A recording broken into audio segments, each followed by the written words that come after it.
चलिए आज शुरू करते हैं सेट 7। सबसे पहले प्रश्न को अच्छा से समझ लेना है। पहला नंबर प्रश्न है 2500 रुपया पर 2 वर्ष के लिए 4% वार्षिक की दर से साधारण व चक्रवृद्धि ब्याजों में अंतर है। बहुत ही आसान प्रश्न है और वीवीआई प्रश्न है। इस तरह का प्रश्न एग्जाम में आता है। कैसे सॉल्व करना है समझने का कोशिश कीजिएगा। आपसे पूछ रहा है साधारण व चक्रवृद्धि ब्याजों में अंतर 2 वर्ष के लिए, समझने का कोशिश कीजिएगा। तो इसके लिए आपको फॉर्मूला याद करना होगा। बहुत ही आसान फॉर्मूला है, compound interest minus simple interest. इसका मतलब हुआ साधारण ब्याज और चक्रवृद्धि ब्याज में अंतर, या आप कह सकते हैं चक्रवृद्धि ब्याज और साधारण ब्याज में अंतर। तो अंतर बराबर क्या होगा? अंतर बराबर होगा मूलधन इनटू आर का स्क्वायर बट्टे में 100 का स्क्वायर। ये 2 वर्ष के लिए है। मैक्सिमम आपसे पूछा जाएगा 3 वर्ष के लिए, तो 2 वर्ष के लिए अलग फॉर्मूला होता है और 3 वर्ष के लिए अलग फॉर्मूला होता है। अगर आप साधारण ब्याज और चक्रवृद्धि ब्याज का वीडियो नहीं देखे होंगे तो देख लीजिएगा, कॉन्सेप्ट क्लियर हो जाएगा। अब यहाँ पर क्या करेंगे, वैल्यू को रख देंगे। मूलधन कितना है 2500 है, तो यहाँ पर रख देंगे 2500। और आर का वैल्यू कितना है 4% है, तो यहाँ पर 4 रखेंगे तो 4 का स्क्वायर हो जाएगा। तो 4 गुने 4 लिखेंगे तो आसान होगा। बटे में 100 का स्क्वायर है, तो 100 गुने 100 लिखेंगे तो काटने में आसान हो जाएगा। देख लीजिए यहाँ से 2 जीरो और यहाँ से 2 जीरो, और यहाँ पर देखिए 25 चौके 100 और ये 4 कट जाएगा, यानी कि आंसर आ चुका है 4 रुपया। साधारण ब्याज और चक्रवृद्धि ब्याज में अंतर कितना है? 4 रुपया है। देख लीजिए कहां पर है, डी ऑप्शन सही है। अगला प्रश्न, सबसे पहले प्रश्न को अच्छा से समझना है। अगर प्रश्न समझ में आ गया तो बहुत ही आसान तरीके से सॉल्व हो जाएगा। 6 संख्याओं का औसत 12 है। यदि प्रत्येक संख्या में से 2 घटा दिया जाए तो नया औसत होगा। समझने का कोशिश कीजिएगा। 6 संख्याओं का औसत 12 है। यदि प्रत्येक संख्या में से 2 घटा देंगे, जो नया संख्या मिलेगा उसका औसत निकालेंगे तो नया औसत क्या होगा, समझने का कोशिश कीजिएगा। तो पहले वाला औसत कितना है 12 है, और 2 घटाने की बात बोला है, तो आपको क्या करना है, पहले वाला औसत में 2 घटा देना है तो नया औसत मिल जाएगा। तो कितना आ रहा है 10, यानी कि देख लीजिए कहां पर है, तो ए ऑप्शन सही है। लेकिन ए ऑप्शन में मिस्टेक से बी लिखा हुआ है। बी में तो बी है ही, लेकिन ए ऑप्शन में भी, यानी कि ए होना चाहिए लेकिन बी लिखा हुआ है। अगला प्रश्न तीसरा नंबर। सबसे पहले प्रश्न को अच्छा से समझ लेना है। कितने वर्षों में 12,000 रुपया की धनराशि 5% वार्षिक चक्रवृद्धि ब्याज की दर से 13,230 रुपया होगी? सबसे पहले आपको समझना है कि प्रश्न में क्या क्या दिया हुआ है और क्या ज्ञात करना है। कितने वर्षों में, यानी कि समय निकालना है, और मूलधन दिया हुआ है 12,000 रुपया और ब्याज की दर दिया हुआ है 5% और मिश्र धन दिया हुआ है 13,230 रुपया। सबसे पहले आपको समझना होगा कि प्रश्न में क्या क्या दिया हुआ है। तो अब क्या करेंगे, कैसे सॉल्व करेंगे? तो आपको क्या करना है, मिश्र धन बराबर फॉर्मूला यूज कर देना है। तो मिश्र धन बराबर क्या होता है, मिश्र धन को ए से डिनोट करते हैं। तो मिश्र धन बराबर P इंटू 1 प्लस R/100 और पावर में टाइम होता है। अब समझने का कोशिश कीजिएगा। तो मिश्र धन कितना है 13,230 रुपया, 13,230 रुपया है, और मूलधन कितना है 12,000 है, तो यहाँ पर रख दिए 12,000। और यहाँ पर आपको समझना है 1 प्लस आर कितना है 5% है, तो यहाँ पर 5/100 हो जाएगा। और टाइम निकालना है, टी निकालना है। समझने का कोशिश कीजिएगा। अब यहाँ पर आपको समझना है, अगर आप सीख लेंगे तो आप खुद इसको शॉर्टकट कर सकते हैं। समझने का कोशिश कीजिएगा। मैंने एक बार फॉर्मूला को लिखा, इसके बाद वैल्यू को रख दिया, लेकिन अगर आप चाहेंगे, सीख लेंगे, समझ लेंगे, तो इसको शॉर्टकट कैसे करेंगे? जैसे यहाँ से इसको हटाएंगे, जैसे ये और ये क्या है गुना में है, तो इसको हटाएंगे तो इधर में आ जाएगा बटा में, तो आप डायरेक्ट लिख सकते थे, यानी कि मिश्र धन बटे मूलधन। तो ये क्या है, मिश्र धन है, कितना है 13,230 रुपया है, और ये यहाँ से हटेगा तो इसके बटे में आ जाएगा 12,000। समझने का कोशिश कीजिएगा। तो आप अपने माइंड में कैलकुलेट कर लेते, तो यहाँ पर आप डायरेक्ट लिख सकते थे मिश्र धन बटे मूलधन, और यहाँ पर आप लिख सकते थे 1 प्लस R/100। समझने का कोशिश कीजिएगा। अब यहाँ पर आपको समझना है, जैसे यहाँ पर क्या है 5/100 है, अगर इसको काटेंगे तो क्या हो जाएगा, यानी कि 20/100। अब यहाँ पर आपको क्या करना है, ऊपर में क्या होगा, यहाँ पर 20 है, तो 20 में 1 जोड़ देंगे तो 21 होगा, यानी कि 21/20 होगा। अगर यहाँ पर अगर इसको सॉल्व करेंगे, जैसे यहाँ पर 5 है, तो 5 से इसको काटेंगे तो यहाँ 20 आ गया, तो ऊपर में क्या होगा, यानी कि 20 में 1 जोड़ देंगे तो 21/20 होगा इसका वैल्यू। ये पूरे को कैलकुलेट करेंगे। तो अगर आप चाहते हैं अच्छा से कैलकुलेट करने के लिए, तो आपको इसको अच्छा से कैलकुलेट कर लेना है। लेकिन मैं ट्रिक बता दिया, जैसे क्या है 1 प्लस 5/100 है, तो आपको क्या करना है, 5 से इसको काट देना है, अपने माइंड में करना है, यानी कि 20/100 कट गया। अब क्या करेंगे, इसको कैलकुलेट करना होगा, तो कैलकुलेट करने का टेंशन नहीं लेना है। आपको क्या करना है, 20 में 1 जोड़ देना है, तो ऊपर में हो जाएगा 21 और नीचे में हो जाएगा 20। तो आपको यहाँ पर क्या करना है, यानी कि 21/20 करना है। एक बार अच्छा से समझना है, यहां पर क्या हो जाएगा 21/20 हो जाएगा और पावर में कितना है यानी कि टी है, टाइम है, समझने का कोशिश कीजिएगा। एक बार अच्छा से सीख लेंगे, समझ लेंगे तो फिर कभी कोई दिक्कत नहीं होगा। अब आपको समझना है, अगर आप सीखे रहते समझे रहते तो डायरेक्ट आप यहां से स्टार्ट करते, ये नहीं लिखते ये भी नहीं लिखते, डायरेक्ट आप यहां से लिखते और यहां से सॉल्व करना स्टार्ट करते। अब कैसे सॉल्व करेंगे समझने का कोशिश कीजिएगा। टी का वैल्यू निकालना है और यहां पर है 21/20, तो आपको यहां पर चेंज करना है 21/20 के रूप में, समझने का कोशिश कीजिएगा। सबसे पहले ये जीरो काट लेंगे, समझने का प्रयास कीजिएगा। अब क्या करेंगे, यहां पर 20 है और आपको यहां पर 20 लाना है, तो कैसे लाएंगे, जैसे अगर 4 है और 2 जीरो है तो आप इसको लिख सकते हैं 20 × 20 यानी कि 20 का पावर 2 आप लिख सकते हैं। अगर कहीं पर 8 है और 3 जीरो है तो आप इसको लिख सकते हैं 20 × 20 × 20, तो क्या होगा यानी कि 20 का पावर 3। तो आपको क्या करना है, या तो 20 का पावर 2 के रूप में आएगा या तो 20 का पावर 3 के रूप में आएगा। अब यहां पर आपको समझना है, तो यहां पर आपको क्या लाना है यानी कि 400 लाना है या तो 8000 लाना है, समझने का कोशिश कीजिएगा। तो यहां पर कितना है, इकाई दहाई सैकड़ा हजार यानी कि 1000 है, तो 8000 तो आएगा ही नहीं, आएगा तो 400 आएगा। तो आपको क्या करना है, इसको 400 में बदलना है। तो कैसे करेंगे, कैसे बदलेंगे, तो यहां पर देखिए समझने का कोशिश कीजिएगा। तो 3 से इसको काटेंगे तो 3 चौके 12 और 2 जीरो, 400 में बदल गया, यानी कि इसको 3 से काटना होगा। एक बार अच्छा से सीखना है, समझना है। 3 से इसको काट दिए तो 3 से इसको भी काटेंगे, तो 3 चौके 12 और फिर से 12 हो गया, 3 चौके 12 और यहां पर 3 एकम 3, ये कट चुका है। अब समझने का कोशिश कीजिएगा, तो ये 400 आ गया, तो 400 को हम लोग क्या लिख सकते हैं यानी कि 20 का पावर 2 लिख सकते हैं। अब आपको समझना है, हर एक तरीके से समझना है। जैसे इसको आपको 20 के रूप में बदलना है तो यहां पर 400 है यानी कि 20 का पावर 2, 20 × 20 यानी कि 400। अब यहां पर आपको समझना है, अगर आप इसको मिलाएंगे या नहीं भी मिलाएंगे तो कोई दिक्कत नहीं, आपको किसी एक को मिलाना है। जैसे इसको आप मिला लिए कि 20 का पावर 2 का वैल्यू ये है, तो आपको क्या करना है, यहां पर 21 डायरेक्ट रख देना है, या आप समझ सकते हैं यानी कि 21 का पावर 2 करेंगे तो इतना आ जाएगा, यानी कि ये जो वैल्यू है क्या है यानी कि 21 का वर्ग है, समझने का कोशिश कीजिएगा। तो क्या करेंगे, इधर में पावर 2 दे देंगे और यहां पर क्या है 21/20 है और पावर में टाइम है, समझने का प्रयास कीजिएगा। एक बार अच्छा से सीख लेंगे, समझ लेंगे तो कभी कोई दिक्कत नहीं होगा। देखिए आप यहां से लिखेंगे डायरेक्ट, अगर आप समझे रहेंगे सीखे रहेंगे तो डायरेक्ट आप यहां से लिखेंगे और यहां पर देखिए इतना आ गया है। अब यहां पर आंसर आप बता सकते हैं, यानी कि अब यहां पर क्या हो जाएगा, t = 2 यानी कि 2 वर्ष आ गया। तो ऐसा क्यों हुआ, कैसे हुआ, देखिए समझने का कोशिश कीजिएगा। यहां पर जैसे एक चीज आपको समझना है, जैसे x का पावर 5 है तो इसको कहते हैं आधार और इसको कहते हैं पावर। तो यहां पर पावर में t है और आधार को आपको देखना है।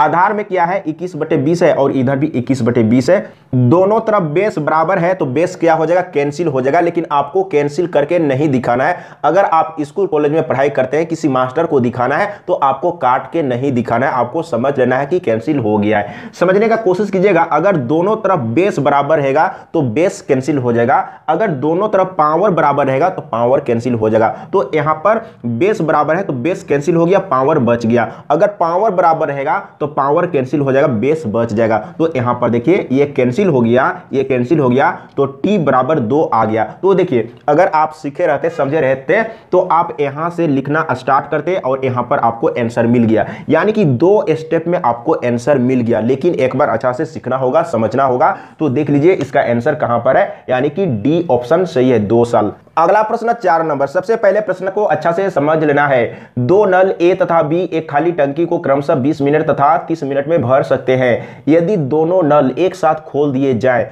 तो टंकी को भरने में कितना समय लगेगा। बहुत ही आसान प्रश्न है और वीवीआई प्रश्न है, इस तरह का प्रश्न एग्जाम में आता है। ए तथा बी एक खाली टंकी को क्रमशः 20 मिनट तथा 30 मिनट में भर सकते हैं, तो दोनों मिलकर कितना समय में भर लेगा, समझने का कोशिश कीजिएगा। तो क्या करेंगे, दोनों का जो समय दिया हुआ है उस दोनों को गुना करेंगे और नीचे में जोड़ देंगे, तो कितना हो जाएगा 30 20 50। अब इसी को कैलकुलेट करेंगे, आंसर आ जाएगा। देख लीजिए सबसे पहले काटते हैं इसको और 5 से इसको काट लेते हैं तो 5 6 30। अब यहां पर देख लीजिए 6 दूना 12 यानी कि 12 मिनट समय लगेगा। तो देख लीजिए कहां पर है, डी ऑप्शन सही है। अब इसका कॉन्सेप्ट को समझने का प्रयास कीजिएगा। क्या बोल रहा है, 2 नल ए तथा बी एक खाली टंकी को क्रमशः 20 मिनट तथा 30 मिनट में भर सकते हैं। तो आपको क्या करना है, 1 मिनट में भरा हुआ भाग को लेके चलेंगे। ए 20 मिनट में भरता है तो 1 मिनट में कितना भरेगा, 1/20 भरेगा, प्लस बी 30 मिनट में भर सकता है तो 1 मिनट में कितना भाग भरेगा, 1/30 भाग भरेगा। अगर ये चीज आप समझ लेंगे तो नल और टंकी चैप्टर कंप्लीट हो जाएगा। समझने का कोशिश कीजिएगा। अब आपको क्या करना है, इसी को कैलकुलेट करना है और लास्ट में उल्टा कर देना है, आंसर आ जाएगा। देखिए इसी को सॉल्व करेंगे तो ये चीज आएगा, समझने का प्रयास कीजिएगा। यहां पर एक बार अच्छा से समझिएगा, इसका एलसीएम लेंगे तो एलसीएम क्या करेंगे, ज्यों का त्यों रहने देंगे, यानी कि 20 × 30 रहने देंगे। 20 से इसको डिवाइड करेंगे तो 20 कट जाएगा, ये बचेगा तो ऊपर में हो जाएगा 30 यहां पर, यानी कि इसके साथ गुना होगा, प्लस का चिन्ह है। 30 से डिवाइड करेंगे तो ये कटेगा, ये बचेगा, इससे ऊपर में यहां पर गुना करेंगे तो यहां पर 20 हो जाएगा। और इसके बाद यहां पर जोड़ेंगे तो क्या हो जाएगा, यानी कि 20 और 30 50 हो जाएगा और बटे में कितना है, 20 × 30 है। तो मैंने क्या बोला था कि इसी को सॉल्व करना है और लास्ट में उल्टा कर देना है। अब यहां पर उल्टा करेंगे तो देखिए यही चीज मिल जाएगा, तो यहां पर 20 × 30 हो गया और बटे में 50 हो गया। देखिए इसी को लोग बोलते हैं कि ट्रिक है और कुछ लोग बोलते हैं कि बहुत ही आसान ट्रिक है, लेकिन कॉन्सेप्ट का ही चीज है। अगर आप यहां पर समझ लिए, देखिए अगर आप इसको याद कर लिए तो इस तरह का प्रश्न सॉल्व हो जाएगा, लेकिन अगर आप यहां पर सीख लिए तो किसी भी प्रश्न को आप आसान तरीके से सॉल्व कर सकते हैं। तो मैं पहले कहता हूं कि सबसे पहले आप कॉन्सेप्ट को सीखिए, कॉन्सेप्ट को सीख लीजिए, उसके बाद आप ट्रिक में सॉल्व कीजिए। अगला प्रश्न, सबसे पहले इसका आंसर को देख लेते हैं। तो कितना आया, 12 मिनट, यानी कि डी ऑप्शन सही है। अगला प्रश्न 5 नंबर, सबसे पहले प्रश्न को अच्छा से समझना है। अगर प्रश्न समझ में आ गया तो बहुत ही आसान तरीके से सॉल्व हो जाएगा। एक नाव धारा की दिशा में 15.5 किलोमीटर प्रति घंटा और धारा के विरुद्ध 8.5 किलोमीटर प्रति घंटा पर चलती है। धारा की गति है, धारा की गति निकालना है, समझने का कोशिश कीजिएगा। बहुत ही आसान प्रश्न है, इसको आप अपने माइंड में कैलकुलेट कर सकते हैं। तो धारा की गति निकालने के लिए क्या करते हैं, यहां पर दिया हुआ है एक नाव धारा की दिशा में 15.5 किलोमीटर प्रति घंटा और धारा के विरुद्ध 8.5 किलोमीटर प्रति घंटा पर चलती है। तो आपको क्या करना है, डिफरेंस करके 2 से डिवाइड कर देना है तो धारा की गति निकल जाएगा। अगर नाव की गति पूछा होता तो क्या करते, जोड़ के 2 से डिवाइड कर देते तो नाव की गति निकल जाता। तो आपको क्या करना है, 15.5 माइनस 8.5 और बटे में 2। अगर आपको कहीं पर समझने में प्रॉब्लम हो रहा है तो वीडियो बना हुआ है समय, दूरी तथा चाल वाला वीडियो में देखिएगा, मैं बहुत अच्छा से समझाया हूं। अगर फिर भी आपको समझ में नहीं आ रहा है, फिर भी प्रॉब्लम हो रहा है तो कमेंट में लिख के बताइएगा, मैं फिर से समझाने का प्रयास करूंगा। तो यहां पर देख लीजिए क्या करेंगे, 5 में 5 घटाएंगे तो 0 हो जाएगा, तो पॉइंट के बाद 0 का कोई वैल्यू नहीं है। अब यहां पर देखिए 15 में 8 घटाएंगे तो 8 7 15 होता है, यानी कि 7 बचेगा और बटे में 2 है, तो 2 3 6, 1 बच गया है तो पॉइंट दे दिए, तो 0 बैठाएंगे तो 10 हो जाएगा, 2 5 10, यानी कि इतना आ गया है। देख लीजिए कहां पर है, का ऑप्शन सही है। बस इस तरीके से सॉल्व करने के लिए आपको अच्छा से सीखना होगा, समझना होगा, प्रैक्टिस करना होगा। और कहीं पर समझने में प्रॉब्लम हो रहा है कमेंट में लिख के बताइए। तेल के मूल्यों में 25% वृद्धि होने पर एक गृहिणी को इसकी खपत कितने प्रतिशत कम करनी होगी कि खर्च न बढ़े, समझने का कोशिश कीजिएगा।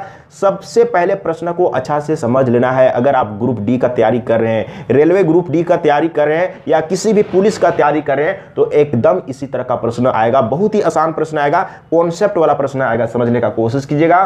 तेल के मूल्य में 25% वृद्धि होने पर एक गृहिणी को इसकी खपत कितने प्रतिशत कम करनी होगी कि खर्च न बढ़े। खर्च उतना ही रहेगा, यानी कि खर्च को नहीं बढ़ाना है। तो क्या करना होगा, खपत में कमी करना होगा। तो आपको क्या करना है, 25% का वृद्धि हो रहा है तो आपको 25 ऊपर में रखना है। वृद्धि हो रहा है तो आपको क्या करना है, 100 + 25, तो यहां पर हो जाएगा 125 और गुने में 100 कर देंगे, आंसर आ जाएगा। इतना ही काम करना है आपको। सबसे पहले प्रश्न को समझना होगा। देखिए 25 से काटेंगे तो 25 25 125 होता है और 5 से इसको काटेंगे तो 20 25 100 होता है, यानी कि 20% कमी करना होगा खर्च में। देख लीजिए कहां पर है, तो क्या बोल रहा था, इसकी खपत कितने प्रतिशत कम करनी होगी कि खर्च ना बढ़े, तो 20% कम करना होगा। देख लीजिए ऑप्शन सही है।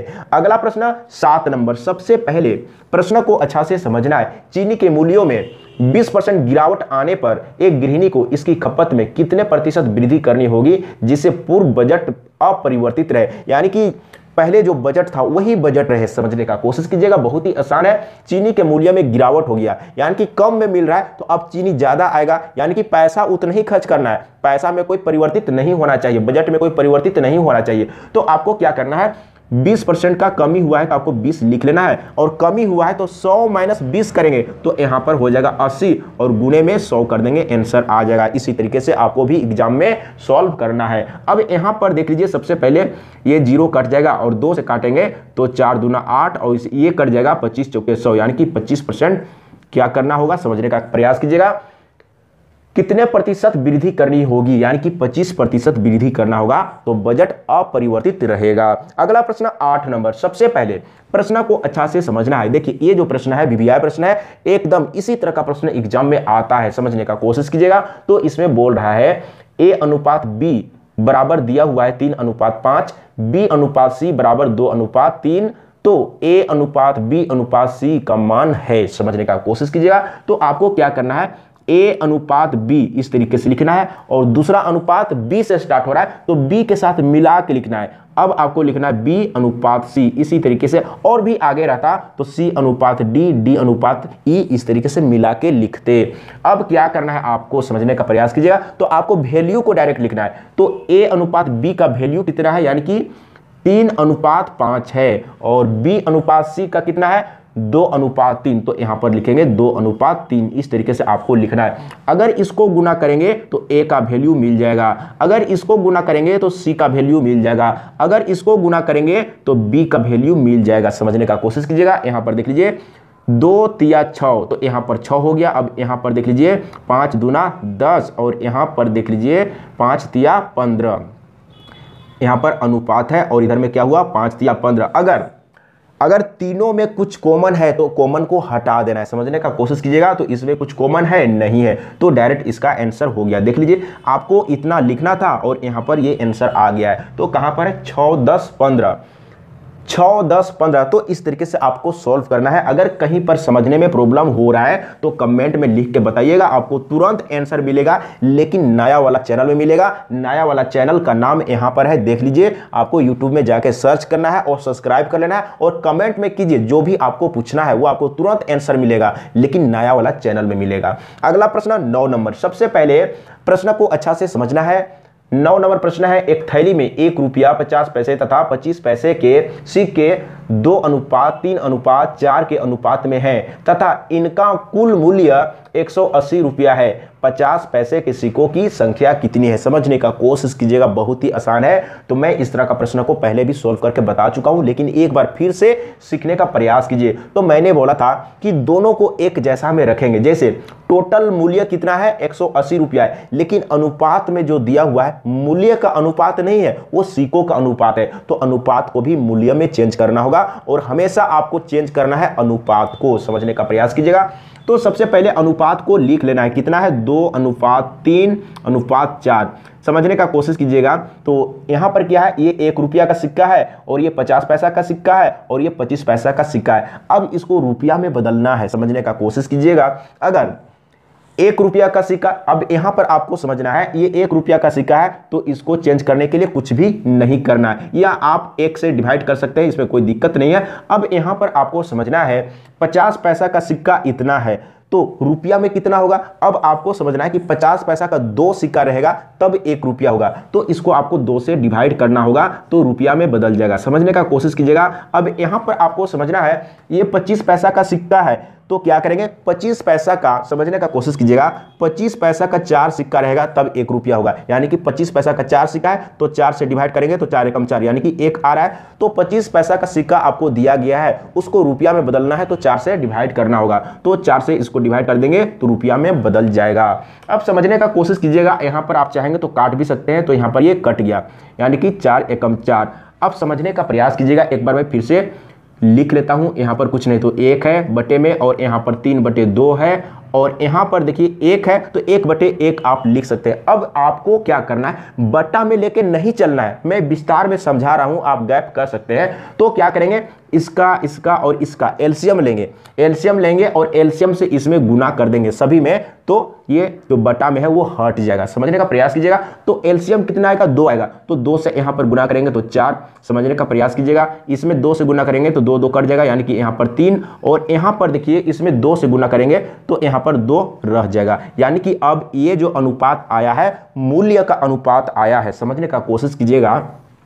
ये मूल्य का अनुपात आया है, पहले क्या था सिक्कों का अनुपात दिया हुआ था। अब समझने का कोशिश कीजिएगा, तो यहां पर मूल्य का अनुपात है और टोटल मूल्य मालूम है। अब समझने का कोशिश कीजिएगा, तो किसका निकालना है, तो 50 पैसा का यहां पर लिखा हुआ है 50 पैसे के सिक्कों की संख्या कितनी है, तो आपको क्या करना है, टोटल मूल्य कितना है 180, टोटल मूल्य और बटे में अनुपात में जितना भी संख्या उसको जोड़ेंगे और यहाँ पर रखेंगे तो कितना हो जाएगा 4 3 7 और 2 9, यहाँ पर 9 हो जाएगा। और गुना में जिसका निकालना है उसी के वैल्यू से गुना करेंगे। तो किसका निकालना है 50 पैसा का सिक्कों की संख्या, तो इसमें से कौन सा है 50 पैसा का, यानी कि ये वाला है, तो यहाँ पर 3 से गुना कर देंगे।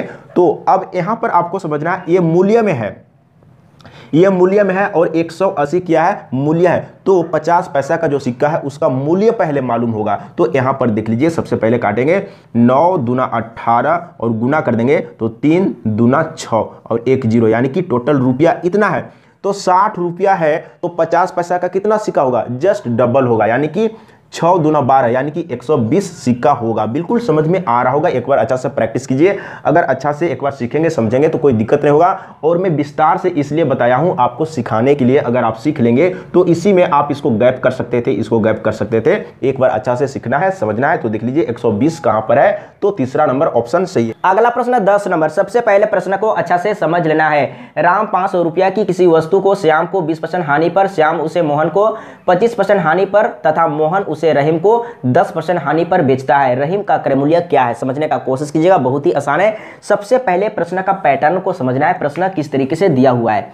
ए बी के पास बेचता है, बी सी के पास बेचता है और सी डी के पास बेचता है। इस तरीके से बेच रहा है, समझने का कोशिश कीजिएगा। अगर पहला व्यक्ति का क्रय मूल्य दिया हुआ रहेगा तो लास्ट में जो खरीद रहा है उसका क्रय मूल्य ज्ञात करने के लिए कहा जाएगा।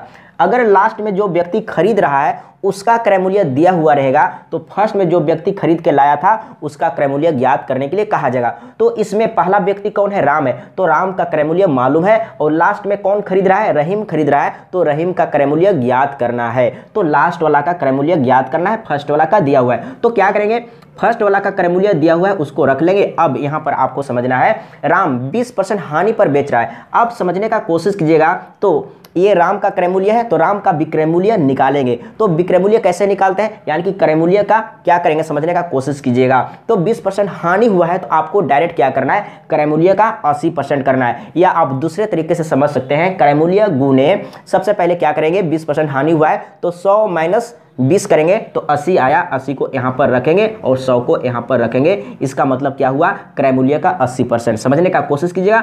अब राम श्याम के पास बेचा है तो राम के लिए विक्रय मूल्य है लेकिन श्याम के लिए क्रय मूल्य है, समझने का कोशिश कीजिएगा। ये क्या है, अब आपको भूल जाना है, ये राम के लिए विक्रय मूल्य है लेकिन अब आपको समझना है कि श्याम के लिए ये क्रय मूल्य है। अब आपको श्याम के लिए विक्रय मूल्य निकालना है। तो श्याम किसके पास बेच रहा है, श्याम उसे मोहन को 25% हानि पर, समझने का कोशिश कीजिएगा। श्याम बेच रहा है 25% हानि पर, तो श्याम का क्रय मूल्य इतना दिया हुआ है तो विक्रय मूल्य कैसे निकालेंगे, क्रय मूल्य का, तो कितना परसेंट का हानि हुआ है, 25% का हानि हुआ है तो 100 माइनस 25 करेंगे तो 75 आएगा, यानी कि क्रय मूल्य का 75%। यानी कि अब हम लोग क्या निकाल रहे हैं, श्याम का विक्रय मूल्य निकाल रहे हैं। तो क्रय मूल्य का 75% करेंगे तो 75/100 डायरेक्ट लिख लेंगे, समझने का कोशिश कीजिएगा। मैं एक बार अच्छा से डिटेल में समझा देता हूं, अगर फिर भी अगर आपको समझने में प्रॉब्लम होता है तो कमेंट में लिख के बताइएगा, मैं फिर से समझाने का प्रयास करूंगा।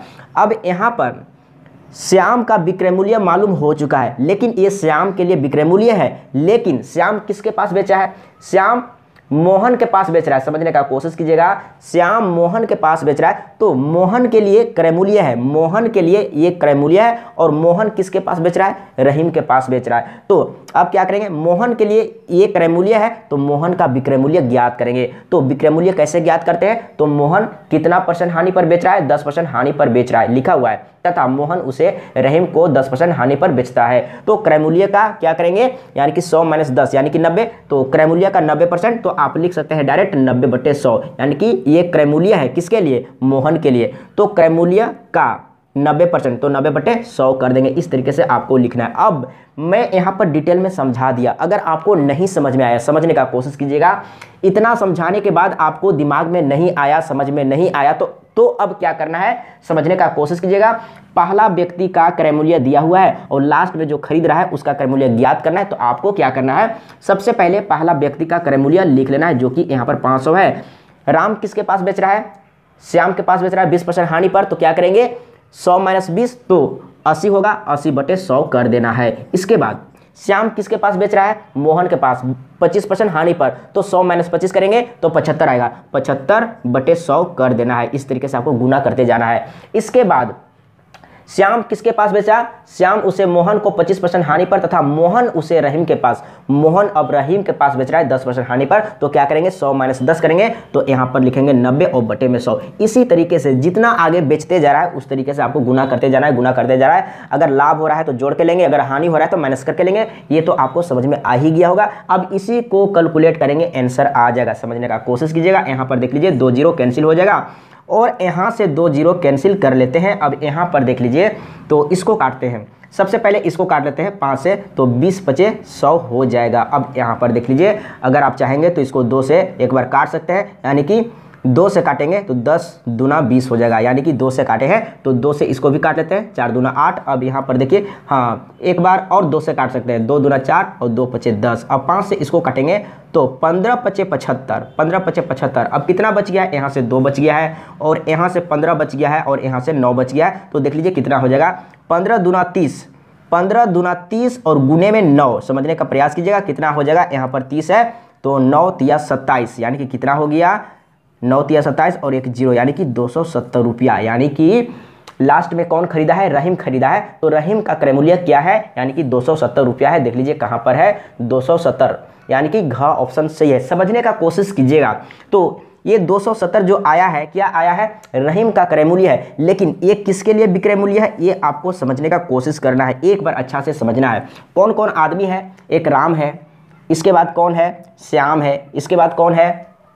श्याम के बाद मोहन है, मोहन के बाद लास्ट में रहीम है। तो रहीम का क्रय मूल्य इतना है। तो रहीम का जो क्रय मूल्य है वही ये कौन सा है? समझने का कोशिश कीजिएगा, मोहन है। तो रहीम का जो क्रय मूल्य है मोहन के लिए विक्रय मूल्य है। अब इसी में देखिए, समझने का कोशिश कीजिएगा।